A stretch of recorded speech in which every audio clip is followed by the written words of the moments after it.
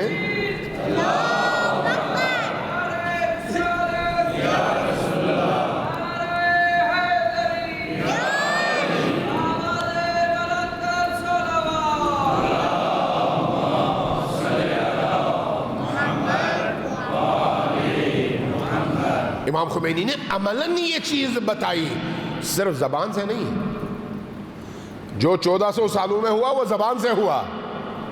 ہم سب وہی آیات پڑھتے تھے، اسی قرآن کا مطالعہ آج بھی کرتے ہیں، لیکن جس شخصیت نے آ کر اس قرآن کی آیت یا آیات کی مصداق بن کر دکھایا کہ اگر تم قرآن کی آیات پر عمل کرنا شروع کر دو تو قرآن کا وعدہ ہے کہ تم غالب ہوگے، اور اس نے غالب بنایا ہے. آپ قرآن کریم کھول لیں نا، الا ان حزب اللہ هم الغالبون ہے نا قرآن کریم میں. یہ حزب اللہ هم الغالبون کون لوگ ہیں؟ جو اللہ کی پارٹی میں داخل ہو کر صرف اللہ پر اعتماد کرتے ہیں اور غیر اللہ سے امیدوں کی تمام زنجیروں کو کاٹ کر توڑ دیتے ہیں. کیا بات ہے. ماشاءاللہ. جس نے یہ کام کیا وہ حزب اللہ میں داخل ہو گئے. قرآن کہتا ہے جس نے ایسا کیا وہ حزب خدا میں داخل ہو گیا، اور جو حزب خدا میں داخل ہو گیا اس کو اللہ نے غلبہ عطا کیا. الا ان حزب اللہ هم الغالبون، وہ غالب ہیں. امام خمینی نے کئی ایک کام کیے. اپنے زمانے کے اہل دین کے چہروں سے بھی نقاب الٹا، اہل نفاق کے چہروں سے بھی نقاب الٹا، ظلم کے نظام کے چہرے سے بھی نقاب الٹا، اور پھر اپنے زمانے کے قدیمی ترین شہنشاہی نظام کو اپنے قدموں تلے مسل کر دنیا کو بتایا کہ جو بوریا نشین ہوتا ہے اپنے رب پر یقین کرتا ہے اس کو دنیا کی یہ طاقتیں اس کا کچھ نہیں بگاڑ سکتی عملی طور۔ اس کے بعد آپ نے دیکھا جنگ چھڑ گئی، 8 سال جنگ، پوری دنیا ایک طرف، یہ مظلوم قوم ایک طرف، 8 سال میں لاکھوں لوگ قربانی بنے، گھر تباہ ہوئے، خاندان تباہ ہوئے، بچے تباہ ہوئے، نسلیں تباہ ہوئی، سب کچھ ہوا۔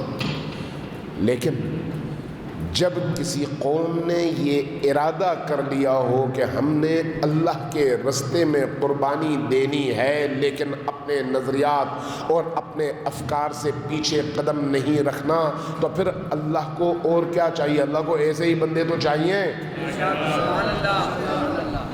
اگر اللہ ایسے بندوں کی مدد نہ کرے تو کس کی کرے؟ ان تنصر اللہ ینصرکم وَيُثَبِّتْ أَقْدَامَكُمْ، اگر تم اللہ کی مدد کرو گے تو اللہ تمہاری مدد کرے گا اور تمہارے قدموں کو مضبوط کر دے گا، تمہیں ثابت قدم رکھے گا۔ تو اگر یہ لوگ جو اللہ کی مدد کے لیے اپنی پوری ہستی داؤ پر لگا کر میدان میں اترتے ہیں، ظلم نہیں کرتے، زیادتی نہیں کرتے، اللہ سے اپنے رشتے میں دراڑ نہیں آنے دیتے، اللہ کی عبودیت اور بندگی میں کمی نہیں کرتے، اللہ کے حکم کی اطاعت کے میدان میں کہیں پر بھی کسی ظالم قوت سے کمپرومائز نہیں کرتے، اللہ کے مقابلے میں الوہیت اور خدائی کا دعویٰ کرنے والی طاقتوں کے مقابلے میں ایک لمحے کے لیے سر جھکانے کو نہیں، پلک جھپکانے کو بھی تیار نہیں ہوتے۔ تو پھر اگر اللہ ان کی مدد نہیں کرے گا تو پھر کس کی مدد کرے گا؟ جبکہ اس کا وعدہ یہ ہے ان تنصر اللہ ینصرکم وَيُثَبِّتْ أَقْدَامَكُمْ، اس کا وعدہ یہ ہے الذین قالوا ربنا اللہ، جن لوگوں نے کہا کہ ہمارا رب خدا ہے اور ہمارا ایمان اپنے اس رب پر ہے، الذین قالوا ربنا اللہ، ہمارا رب صرف اور صرف ایک خدائے واحد و یکتا ہے، اللہ ہے۔ الذین قالوا ربنا اللہ، یہ جو خدائے واحد و یکتا کی الوہیت اور خدائی پر ایمان رکھنا ہے، اس کی قیمت دینی پڑتی ہے، اور اس قیمت کے لیے پھر گھر لٹتا ہے، سر کٹتا ہے، مال برباد ہوتا ہے، بمباری ہوتی ہے، بستیاں اجڑتی ہیں، نسلیں تباہ ہوتی ہیں، جو یہ اس کا نتیجہ ہے۔ یہ نہیں ہو سکتا کہ آپ اللہ کی عبودیت کا دعویٰ کریں اور یہ سمجھیں کہ میں نے چونکہ تیری عبادت کی اور تجھے اپنا الہ مانا ہے، اب تمام نعمتیں مجھے حاصل ہوں اور میں ایک شاہ کی طرح زندگی بسر کروں۔ نہیں، اللہ کی عبودیت کو قبول کرنے کا مطلب ہی یہی ہے کہ آپ اپنے آپ کو ان موجوں اور لہروں کے حوالے کریں جو آپ کو بار بار اٹھا کے پٹخیں۔ جب آپ بار بار گریں اٹھیں، تھپیڑے کھائیں، مشکلات میں رہیں، تو اس کا نتیجہ یہ ہے کہ آپ آگ کے اس بھٹی سے کندن بن کر نکلیں گے اور پھر آپ کے مقابلے میں پوری دنیا ہیچ ہوگی اور آپ مضبوط ترین قوت ہوں گے۔ قرآن آپ کو یہ رستہ بتاتا ہے، اس لیے قرآن کہتا ہے الذین قالوا ربنا اللہ، وہ لوگ جنہوں نے کہا ہمارا رب صرف اللہ ہے، نہ امریکہ ہے، نہ روس ہے، نہ یہ شہنشاہیت ہے، نہ پیسے والے ہیں، نہ ایٹم بم والے ہیں، نہ اسلحہ والے ہیں، نہ یہ حکمران ہیں، نہ یہ دنیا کے باطل نظامات ہیں، صرف ایک اللہ ہے، اور اس اللہ کی اطاعت کے لیے میدان میں نکل آئے۔ ان پر یہ امتحانات آئیں گے، جب یہ امتحانات آئیں گے تو پھر کیا ہوگا؟ اب ان کی ایک اور ذمہ داری آ گئی، وہ کیا ہے؟ استقامت. ثم استقاموا، اللہ کو اپنا رب مانا، میدان میں اترے، اور میدان میں اترتے ہی یہ ایسے ہی ہے جیسے آپ ساحل پہ کھڑے ہو، دریا کے اس طرف آپ دیکھ رہے ہوں گے بھی آپ کی منزل وہاں پر ہے، آپ نے جانا وہاں پر ہے، کوئی کشتی نہیں ہے. آپ اپنے زور بازو پر اعتماد کر کے، اللہ پر یقین کر کے، اللہ کے وعدے پر اعتماد کر کے آپ نے ان لہروں کے اندر داخل ہونا ہے. اس اعتماد کا مطلب یہ نہیں ہے کہ آپ اپنے آپ کو دریا کے لہروں کے حوالے کر کے اب آرام سے بیٹھے، میں نے اللہ پر اعتماد کیا تھا اب وہ مجھے ادھر پہنچا دے. نہیں، یہ نہیں ہے. کیا ہے وہ؟ یہ ہے کہ اس نے کہا کہ تم اللہ پر اعتماد کرو، لہروں کے اندر اترو، لیکن لہروں کا سینہ چیر کر، لہروں کا سینہ چیر کر، ہاتھ پاؤں مار کر، جد و جہد کر کے، دست و بازو ہلا کر، اپنے بازو کے پٹھے آزما کر، پوری طاقت استعمال کر کے جد و جہد کرو کہ اس پار پہنچ جاؤ. یہ ہے استقامت. الذین قالوا ربنا اللہ ثم استقاموا، اس کے بعد جو مصیبتیں، مشکلات، امتحانات آتے ہیں ان میں استقامت دکھائے. تتنزل علیہم الملائکہ، جب کوئی قوم اس طرح سے استقامت دکھاتی ہے تو پھر اللہ اس استقامت دکھانے والی قوم کی مدد کے لیے اپنے فرشتوں کو نازل فرماتا ہے. سبحان اللہ، سبحان اللہ، سبحان اللہ. نتیجہ کیا ہوتا ہے؟ کارٹر جدید ترین ہیلی کاپٹرز کا ایک پورا لشکر بھیجتا ہے اپنی آرمی کے ساتھ،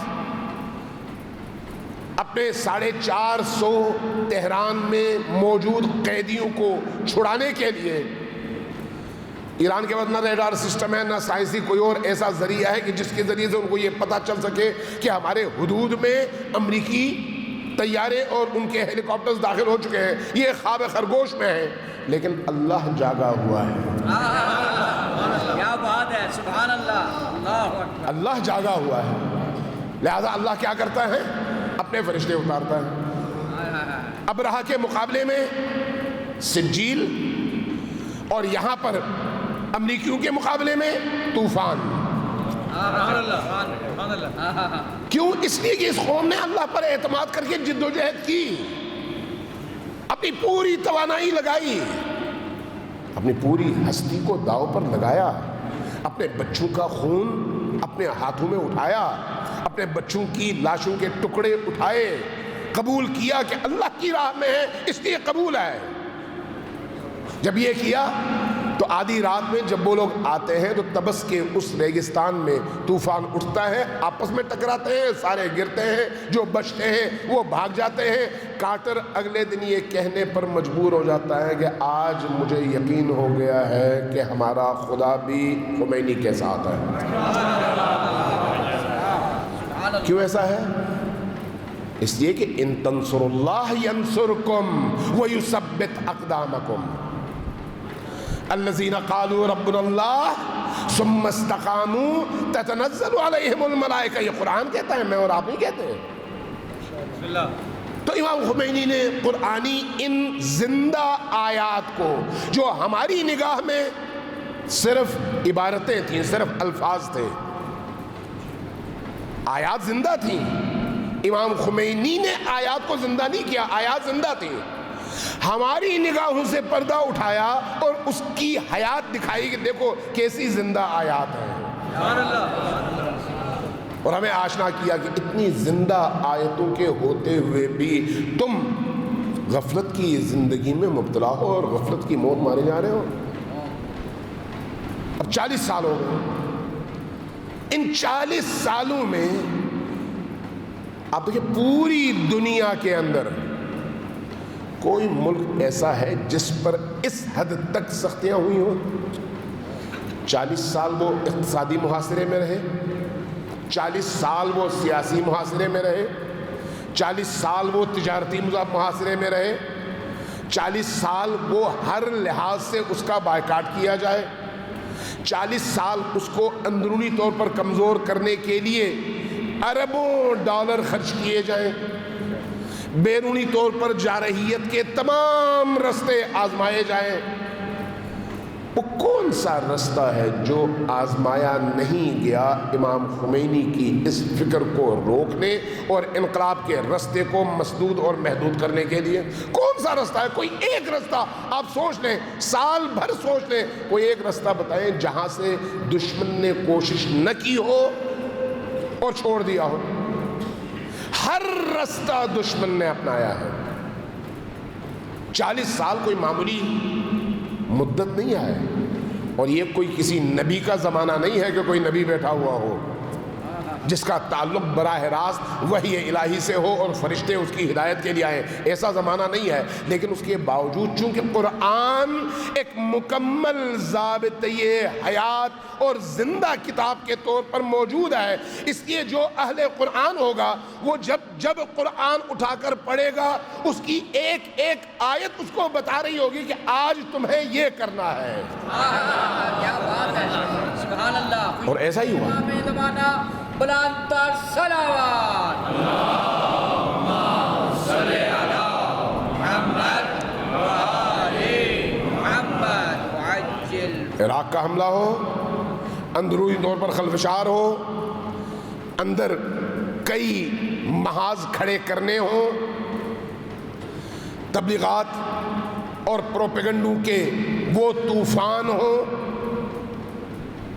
پوری دنیا کا میڈیا امریکیوں کے ہاتھ میں ہے، پوری دنیا کا میڈیا صہیونیوں کے ہاتھ میں ہے۔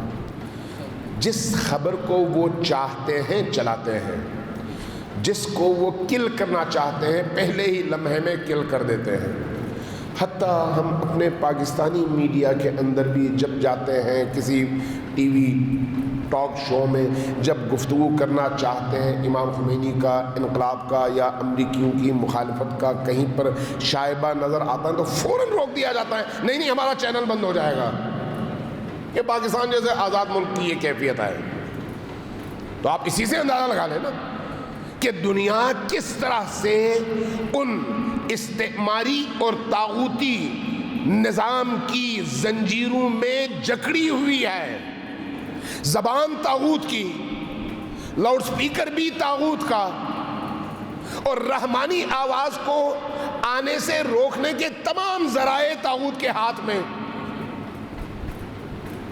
لیکن اس کے باوجود آج اس انقلاب کی آواز کتنی وسیع ہو چکی ہے کہ اس وقت وہ ساری طاغوتی دنیا جس نے امام خمینی کی آواز کو روکنے کی کوشش کی، یمن میں بھی برسر پیکار ہے، لبنان میں بھی برسر پیکار ہے، فلسطین میں بھی برسر پیکار ہے، بحرین میں بھی برسر پیکار ہے، سیریا میں بھی برسر پیکار ہے، اور عراق میں بھی برسر پیکار ہے، خود ایران کی سرحدوں کے اندر بھی برسر پیکار ہے، افغانستان میں بھی یہی صورتحال ہے، نائجیریا میں بھی یہی صورتحال ہے، افریقی ممالک کے اندر بھی یہی صورتحال ہے، سوڈان میں کل آپ نے صورتحال دیکھی ہے کہ کیا ہو رہا ہے۔ لیکن اس کے باوجود یہ آواز نہ صرف رک نہیں رہی بلکہ ہر گزرتے دن کے ساتھ دنیا پر یہ بات واضح ہوتی چلی جا رہی ہے کہ جس نے اللہ کے رستے کو چھوڑا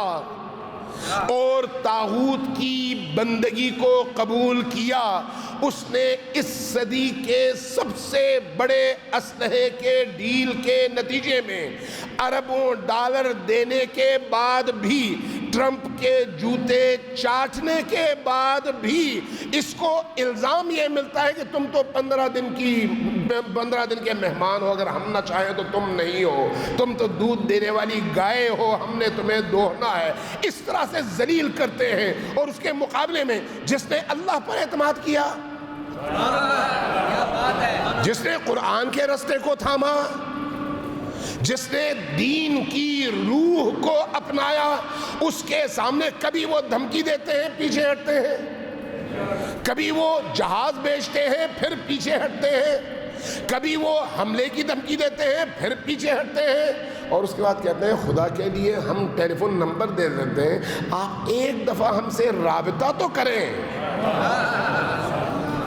وہ کون سی چیز ہے؟ وہ کون سی چیز ہے جو کسی قوم کو اس بلندی پر لے کر جاتی ہے؟ ابھی آپ نے انہی دنوں رہبر معظم کی جو گفتگو جاپانی وزیر اعظم کے ساتھ ہی آپ نے دیکھی ہوگی، ایک طرف عزت ہے، شرف ہے، تقدس ہے، احترام ہے، روحانیت ہے، اور دوسری طرف ذلت ہے، کثافت ہے، نجاست ہے۔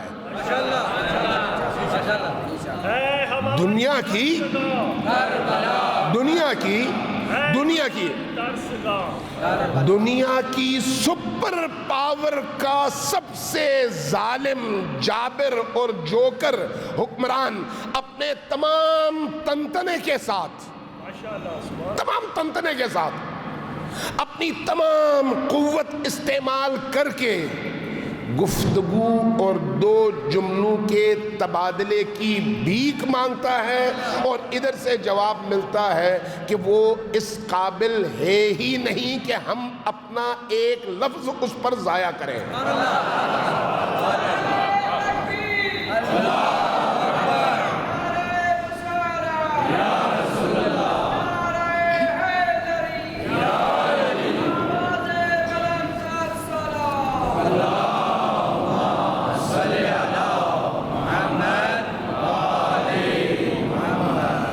ذرا مجھے بتائیے سپر پاور کون ہے؟ سبحان اللہ۔ سپر پاور وہ ہے جو عاجزی کی اس انتہا تک پہنچ چکا ہے، یا سپر پاور وہ ہے جس کو شیب ابی طالب میں قید کر دیا جائے لیکن اس کا سر ہمیشہ اٹھا ہوا ہو اور ان کی طرف اس کے جوتے کا رخ ہو؟ سپر پاور کون ہے؟ سپر پاور وہ ہے جو اکیلا پوری دنیا کے طاغوتی اس نظام کے مقابلے میں کھڑا ہے، یا وہ ہے جس نے اپنے اسلحے کے زور پر سب کو اپنا غلام بنایا ہوا ہے لیکن دل میں سب اس کو گالیاں دیتے ہیں؟ سپر پاور وہ ہے جس کی عظمت کو، جس کے احترام کو، جس کے تقدس کو، جس کی دلیل کو، جس کے استدلال کو، جس کی منطق کو دیکھ کر بدترین دشمن بھی اپنے دل میں یہ سوچنے پر مجبور ہے کہ اگر مرد ہے تو یہ ہے۔ اس لیے یاد رکھیے قرآن اور اسلام اصل ہے۔ اگر آپ نے قرآن کو پکڑ لیا، اور امام خمینی نے ہمیں یہی سکھایا کہ قرآن کو پکڑو اور اپنی ذمہ داریوں کو سمجھو۔ یہ یاد رکھیں، امام خمینی اگر اکیلے ہوتے تو کچھ نہ کر پاتے، اپنی تمام تر عظمتوں کے باوجود امام خمینی اگر اکیلے ہوتے تو کچھ نہ کر پاتے۔ بہت بڑی بات کر دی نا۔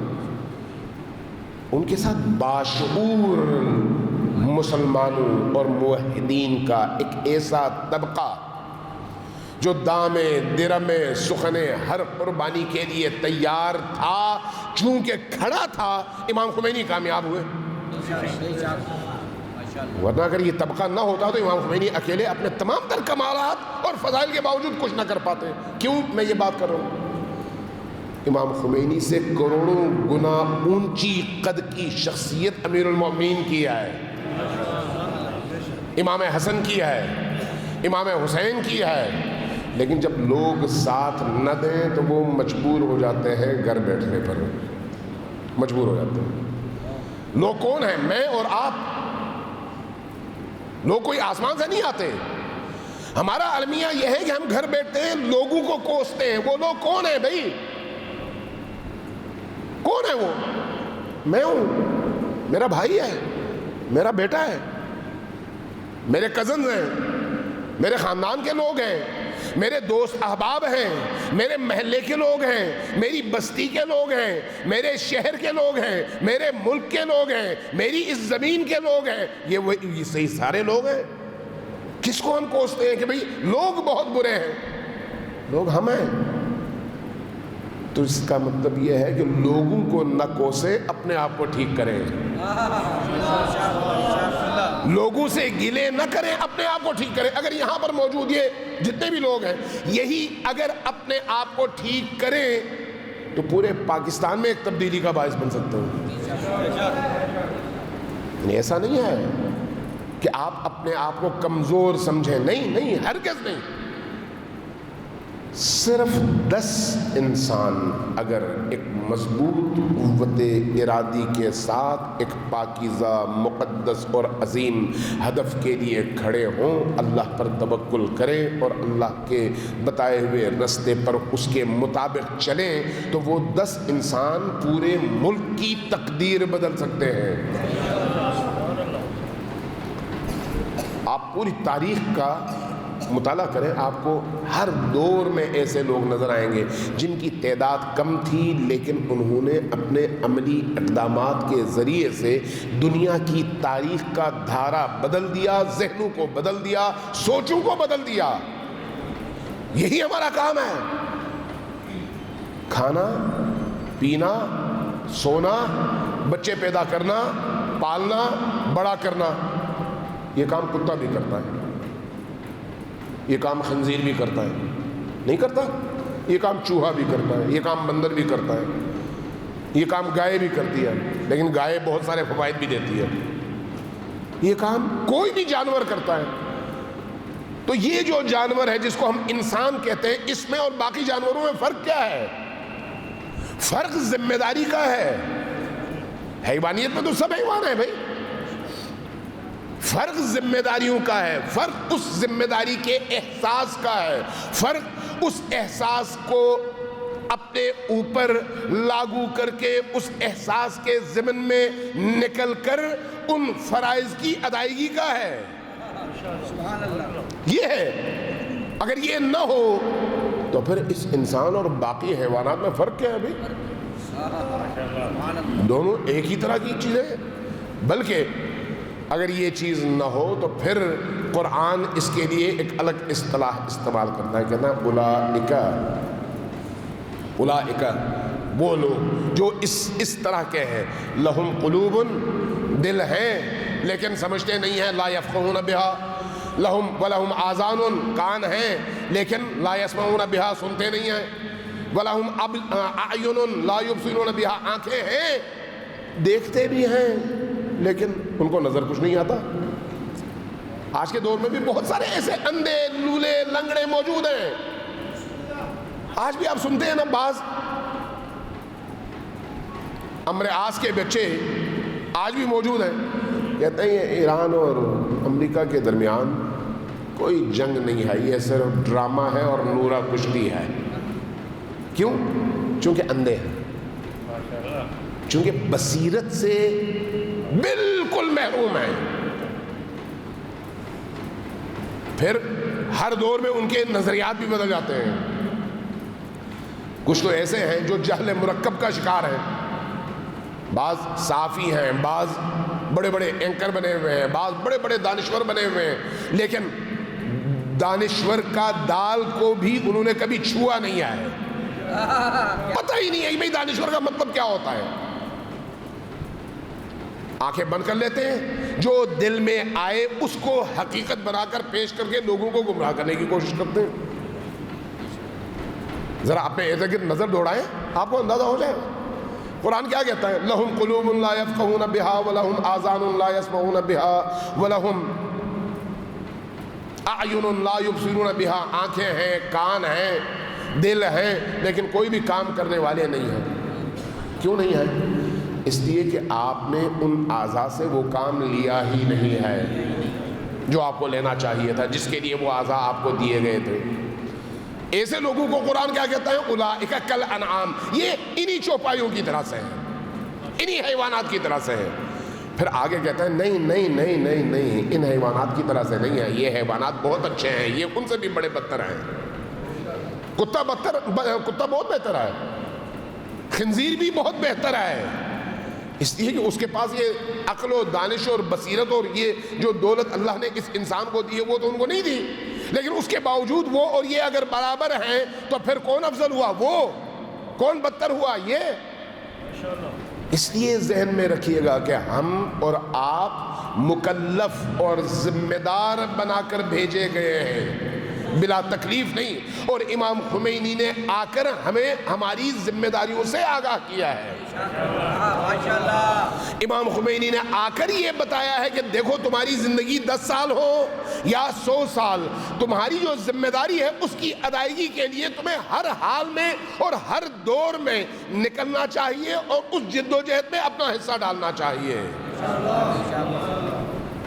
اس میں عمر کی بھی کوئی قید نہیں ہے، کوئی یہ نہیں کہہ سکتا کہ میری داڑھی سفید ہو گئی ہے، تھک گئے ہوں، اب جو ہے میں آرام سے گھر بیٹھنا چاہتا ہوں۔ نہیں بھائی، دین اس بات کو قبول نہیں کرتا۔ کوئی اگر کہے میرے چھوٹے چھوٹے بچے ہیں، دین قبول نہیں کرتا۔ کوئی اگر کہے کہ میرا روزگار بڑی مشکل سے چلتا ہے، دین قبول نہیں کرتا۔ جب آپ دین کی راہ میں نکلتے ہیں تو پھر اللہ جس نے آپ کو دین کی راہ میں نکلنے کا حکم دیا ہے، کیا وہ آپ کے بیوی بچوں کا نگہبان نہیں ہے؟ کیا وہ رازق نہیں ہے؟ رازق آپ ہیں؟ کیا مربی آپ ہیں یا رب ہے؟ آپ اللہ کی طرف سے عائد اپنی ذمہ داریاں ادا کریں، اس کے بعد دیکھیں اللہ نے جو کام اپنے ذمہ لیا ہوا وہ کیسے ادا کرتا ہے۔ آپ ہو سکتا ہے جھوٹ کا مظاہرہ کریں، لیکن اللہ کے ہاں اس کا گزر بھی نہیں ہے۔ میں آیت اللہ ناصری اخلاق کے استاد ہیں، کبھی کبھی میں اپنے دوستوں کو یہ واقعہ سناتا ہوں۔ ایک دفعہ انہوں نے یہ کہا، میں بہت دیر تک سوچتا بھی رہا اور ایک عجیب سی کیفیت طاری ہو گئی۔ کہنے لگے ایک دن میں کھیتوں میں چلا گیا، میں نے دیکھا گندم کی فصل تیار تھی، میں بیٹھ گیا کنارے پہ، میں نے دیکھا ایک شہد کی مکھی آئی، گندم کے خوشے پہ بیٹھی، ایک دانہ توڑا اور اڑ گئی۔ میں نے کہا کہ یہ شہد کی مکھیوں نے کب سے گندم کا دانہ کھانا شروع کر دیا ہے؟ کچھ دیر بعد وہی مکھی شہد کی دوبارہ آئی، دوبارہ اس نے ایک دانہ توڑا، اڑ گئی۔ تیسری دفعہ جب آئی میں نے دیکھا تو میں نے کہا کوئی نہ کوئی راز کی بات ہے، اس کے پیچھے مجھے دیکھنا چاہیے کہ ہے کیا۔ کہتے میں اس کے پیچھے چل پڑا، دیکھا سامنے جو کھیتوں کے بالکل سائڈ پہ دیوار تھی، دیوار میں ایک شگاف سا تھا، اس شگاف میں ایک کبوتر تھا، کبوتر کی دونوں آنکھیں نابینا تھیں۔ یہ شہد کی مکھی یہاں سے اس خوشے میں سے دانہ توڑ توڑ کے لے جا کر اس کبوتر کے چونچ میں رکھ رہی تھی۔ کس نے اس شہد کی مکھی کو یہ وحی کی؟ وَأَوْحَيْنَا إِلَى النَّمْلِ، قرآن میں ہے، یہ ذہن میں رکھیے گا، اس لیے میں نے وحی کا لفظ استعمال کیا۔ کس نے یہ الہام کیا؟ کس نے اس کو یہ سمجھایا کہ وہاں پر کوئی اندھا کبوتر ہے جس کا میرے علاوہ کوئی نہیں ہے، اس کو تم نے کھانا پہنچانا ہے؟ سبحان اللہ، سبحان اللہ۔ جو اللہ کسی مخلوق کو خلق کرتا ہے اس کی روزی کا بھی بندوبست کرتا ہے۔ شرط یہ ہے کہ آپ اس اللہ پر اس کی دی ہوئی عقل، فہم و فراست کے نتیجے میں اعتماد کریں اور اعتماد کر کے چلیں۔ وہ اپنے وعدے کا سچا ہے، آپ اپنے وعدے کے سچے بن کر دکھا دیں۔ میں کچھ زیادہ بول گیا، اب اس سے زیادہ جو ہے آپ کو تکلیف نہیں دیتا۔ جو موجودہ اس وقت صورتحال ہے نا، جو موجودہ صورتحال ہے، یہ ذہن میں رکھیے گا کہ ہماری ماضی کی تاریخ یہ بتاتی ہے کہ جب کبھی اہل حق نے قیام کیا ہے، اس قیام کے نتیجے میں اللہ تبارک و تعالیٰ نے انہیں نصرت دی ہے اور ہمیشہ باطل پسپا ہوا ہے۔ اگر ہمارے اندر ایمان ہے تو ہمیں اللہ کی سنت پر یقین ہونا چاہیے۔ اللہ کی سنت یہ ہے کہ جو ظلم کرتا ہے، جتنا کرتا ہے اتنا ہی اس کے زوال کا وقت قریب آتا چلا جاتا ہے، اور جو عدل کے رستے پر، انصاف کے رستے پر، اللہ کے دین کو نافذ کرنے کی راہ پر قدم رکھتا ہے، جتنا وہ پہلے دن قدم رکھتا ہے کمزور ہوتا ہے، ہر دن کے گزرنے کے ساتھ ساتھ اللہ اس کو قوت اور توانائی عطا کرتا چلا جاتا ہے اور وہ طاقتور ہوتا چلا جاتا ہے۔ آج اس لیے امام خمینی کی فکر ایک عالمگیر فکر کی صورت اختیار کر چکی ہے. اب اس فکر کے مقابلے میں پوری دنیا کی باطل طاقتوں کی فکر متحد ہو کر کھڑی ہے، لیکن ہر گزرتے دن کے ساتھ ان کو ایک قدم پیچھے رکھنا پڑتا ہے، اور یہ جو فکر الہی ہے یہ ایک قدم آگے بڑھاتی ہے.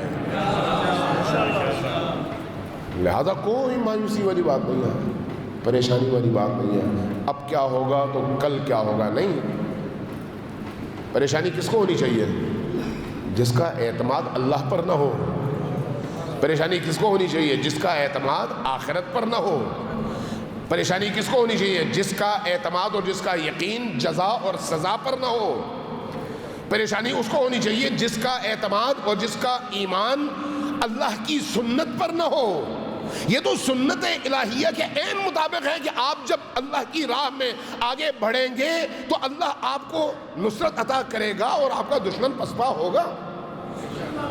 مجھے نہیں پتا آپ نے وہ امریکن ایک تھنک ٹینک کی ویڈیو دیکھی یا نہیں. وہ گفتگو کر رہے ہیں، یہ جو امریکنز نے جو بحری بیڑا بھیجا تھا جس کے اوپر جہاز تھے، پہلے کہا کہ ہم ایران کے لیے بھیج رہے ہیں، اور بعد میں کہا کہ نہیں، یہ تو روٹین میں اپنا وہ ٹرپ کرنے جا رہا ہے اور وہاں پر جا کے رکے گا. ہر کچھ مدت کے بعد ہم اپنی اس طرح کی نقل و حرکت کرتے رہتے ہیں، فوجی ضرورت کہتے ہیں. امریکن تھنک ٹینک بیٹھا اس بات پر پریشان تھا، بڑے پائے کے لوگ بڑے پریشان تھے کہ جب یہ جہاز جس کے اوپر یہ جو بحری جہاز ہے، بیڑا ہے جس کے اوپر طیارے ہیں، امریکی طیارے، جدید ترین طیارے، یہ جب خلیج کے اندر داخل ہوتا ہے تو اس وقت ایران اس کی کچھ تصویریں بناتا ہے، ویڈیوز اور تصویریں کیپچر کرنے کے بعد یہ میڈیا میں نشر کر دیتا ہے.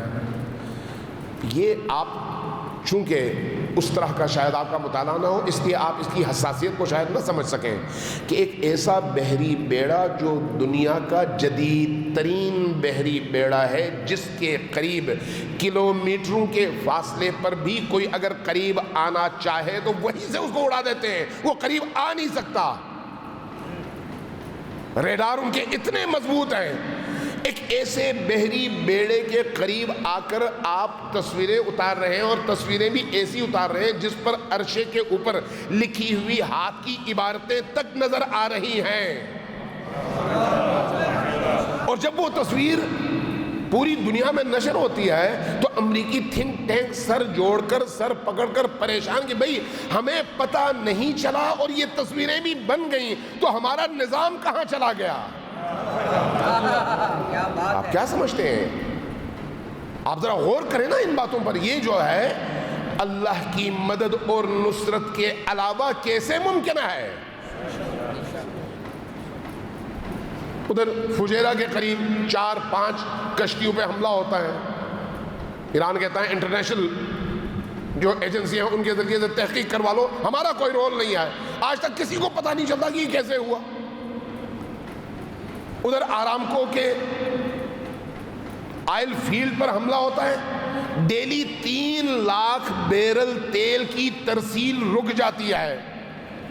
پریشان کہ بھئی اتنے جدید ترین اسلحے کی خریداری اور ریڈار سسٹم کے باوجود یہ کیسے ہوا کہ ایک ڈرون طیارہ آیا اور اس نے اتنی بڑی تباہی مچا دی کہ 3 لاکھ بیرل روزانہ جو ترسیل ہو رہی ہے تیل کی وہ رک گئی. رب آگے دیکھیں، یہ جو سعودی عرب، عمان، یمن، ادھر سے UAE، یہ جو ایک ٹکڑا ہے زمین کا، ادھر بھی پانی ہے، خلیج ہے، اور ادھر بھی پانی ہے، خلیج ہے. وہ خلیج عدن ہے اور یہ خلیج فارس ہے. وہاں پر بھی ایک نقطہ ایسا ہے جہاں سے ایک بڑی کشتی آسانی سے گزر سکتی ہے، 2 کشتیاں نہیں گزر سکتی، اور وہ ہے اللہ کے شیروں کے ہاتھ میں. یہاں پر بھی ایک ایسا موڑ ہے جہاں سے ایک بڑی کشتی گزرے تو دوسری کشتی اس کے ساتھ گزر نہیں سکتی، یہ بھی ہے اللہ کے شیروں کے نشانے پر۔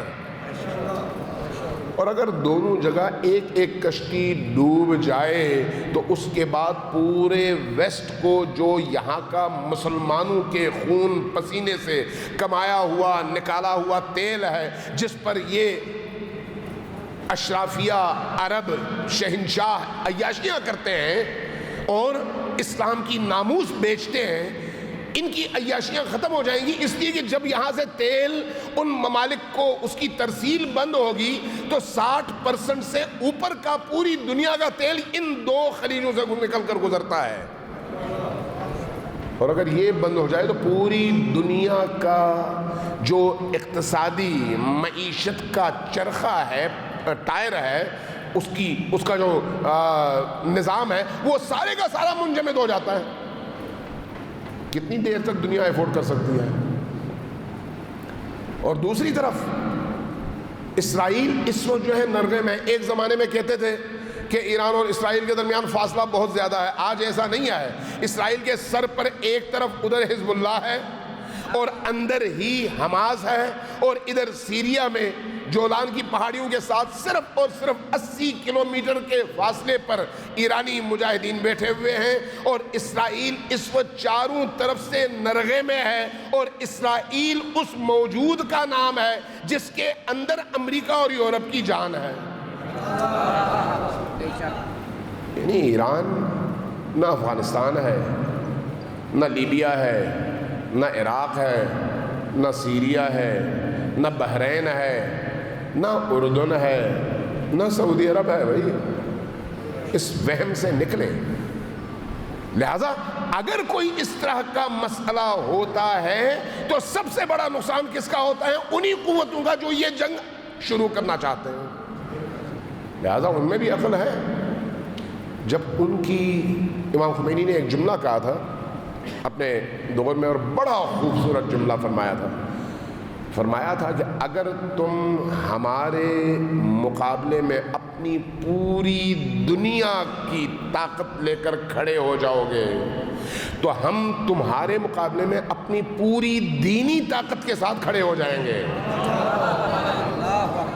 اور آج بھی ایسا ہی ہے، ان کی پوری دنیا جاتی ہے، ادھر سے ان کی دنیا نہیں جاتی، ان کی دنیا بھی بچتی ہے اور ان کی آخرت بھی بچتی ہے۔ لہذا بڑے فخر کے ساتھ آج تک آپ نے سنا ہے کہ جاپان کا وزیر اعظم پاکستان آیا ہو؟ آج تک ایران بھی نہیں گیا۔ پہلی دفعہ جاپان کا وزیر اعظم ایران آیا ہے، اور بیچارہ بھکاریوں کی طرح سے آیا ہے، لیکن اس کے باوجود آپ دیکھ لیں صلابت، طاقت، اعتماد اور پوری ایمانی طاقت کے ساتھ کہ ٹرمپ اس قابل ہے ہی نہیں کہ اس کو کوئی پیغام دیا جائے یا اس کا کوئی پیغام وصول کیا جائے، اس کی حیثیت ہی کیا ہے؟ یہ کون کہہ سکتا ہے؟ وہی جس کے اندر الہی فکر ہو اور جو موسیٰ کی مسند پر بیٹھا ہو، جو فرعون کے مقابلے میں موسیٰ کی مسند پر بیٹھا ہو اور نمرود کے مقابلے میں ابراہیم کی مسند پر بیٹھا ہو، وہی اتنی جرأت اور اعتماد کے ساتھ یہ بات کر سکتا ہے، کوئی عام انسان کر نہیں سکتا۔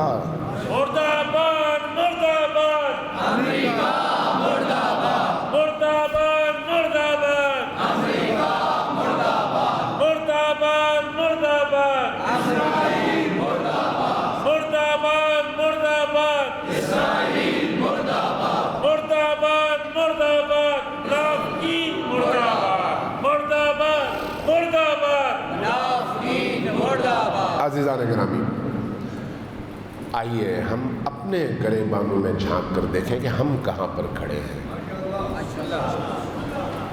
ادھر کی ہم نے بات کی، ادھر کی ہم نے بات کی، اسلام کی بات کی، مومنین کی بات کی، اب سوال یہ ہے کہ ہم کہاں پر کھڑے ہیں، کس صف میں کھڑے ہیں؟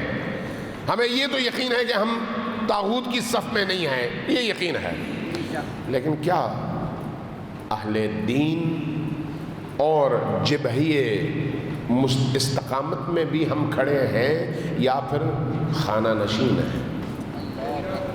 اس شعور کو لوگوں کے اندر تقسیم کریں، اس شعور کو لوگوں کے اندر بڑھائیں، لوگوں کو یہ اعتماد دیں۔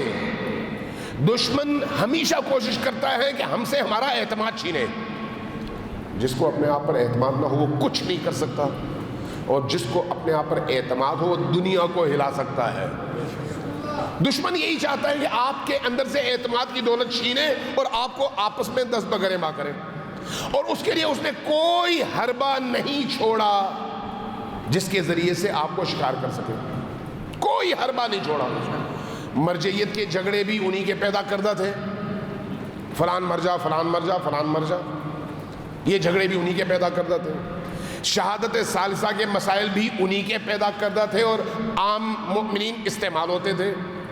اب جو نئے سرے سے مرتدین کا اور مشرکین کا ایک سلسلہ شروع ہو چکا ہے، وہ بھی انہی کی کارستانیاں ہیں، اور بظاہر دین کے نام پر، بظاہر اللہ کے نام پر، بظاہر قرآن کے نام پر، بظاہر امام حسین کے نام پر، بظاہر کربلا کے نام پر، بظاہر عزاداری کے نام پر، بظاہر مولا حسین کے ماتم کے نام پر، لیکن شرک، بدعت نہیں، شرک، ارتداد اور دین کے دائرے سے خارج ہو کر نجس ہو رہے ہیں۔ یہ کون کر رہا ہے؟ پیچھے وہ ہاتھ جو آپ کو کمزور کرنا چاہتا ہے۔ وہ کیوں کرنا چاہتا ہے؟ کسی اور طبقے میں یہ بیماریاں کیوں نہیں پیدا ہوتی؟ سوال ہے نا، کسی اور طبقے میں یہ بیماری کیوں نہیں پیدا ہوتی؟ دیوبندیوں میں یہ بیماری کیوں نہیں پیدا ہوئی؟ اہل حدیث میں یہ بیماری کیوں نہیں پیدا ہوئی؟ یہ بیماری بریلویوں میں یہ بیماری کیوں نہیں پیدا ہوئی؟ اس لیے کہ یہ جو مکتب ہے، اس نے گزشتہ 40 سالوں میں ان کی آنکھوں میں دھول جھونک کر ان کو اتنا زچ کر دیا ہے کہ انہیں معلوم ہے کہ یہی طبقہ ہے جس نے ان کی زندگی کو ختم کرنا ہے، یہی طبقہ ہے جس نے ان کے اس نظام کا خاتمہ کرنا ہے، یہی طبقہ ہے جس کی آئیڈیالوجی پوری دنیا میں مہدوی حکومت کی آئیڈیالوجی ہے۔ اس لیے اس طبقے کو اتنا کمزور کر دو کہ یہ اپنے ہدف تک نہ پہنچ سکے، اور کرو بھی دین کے لبادے میں۔ لہذا ہماری ذمہ داری بنتی ہے کہ ہم شعور کے ساتھ قدم اٹھائیں، صرف تماشائی نہ بنیں، واٹس ایپ اور فیس بک کے مجاہد نہ بنیں۔ یہ جہاد خواتین بھی کر سکتی ہیں گھر بیٹھ کر، مردوں کا کام یہ نہیں ہے۔ مردوں کا کام ہے مردانہ طور پر سینہ تان کر میدان میں نکلنا، لوگوں کو شعور دینا، امر بالمعروف کرنا، نہی عن المنکر کرنا، لوگوں کو سمجھانا، لوگوں کو عقل دینا، لوگوں کو شعور دینا، لوگوں کی ذہنوں سے غفلت کے پردوں کو چاک کر کے ہٹانا، اور ان کو اصل دشمن کی معرفت دلوانا، ان کو بتانا کہ اصل دشمن کون ہے۔ نہ شیعہ سنی کا دشمن، نہ سنی شیعہ کا دشمن، دشمن کوئی اور ہے جو یہاں پر شیعہ اور سنی کی بھی تقسیم کرتا ہے اور شیعہ کی بھی تقسیم کرتا ہے۔ پہچانوانا، بتانا، اور ان چہروں سے نقاب کھرچ کر ان کو ننگا کر کے بتانا کہ یہ اصل دشمن ہے، ان سے نہ صرف خود کو بچاؤ بلکہ اپنی آئندہ نسلوں کو بچاؤ، اپنی آخرت کو بچاؤ، اپنی دنیا کو بچاؤ۔ یہ ہماری ذمہ داری ہے۔ خاموش رہنا خیانت ہے، اس سے بڑھ کر خیانت اور کوئی نہیں ہو سکتی۔ اللہ تبارک و تعالی ہم سب کو یہ توفیق عطا فرمائے کہ ہم اپنی ذمہ داریوں کو سمجھ بھی سکیں اور ان ذمہ داریوں پر عمل بھی کر سکیں۔ باللہ امام خمینی علی اللہ مقامہ الشریف کو ان کے آبا، ان کے اجداد اور ائمہ طاہرین علیہ الصلوۃ والسلام کے ساتھ محشور فرما۔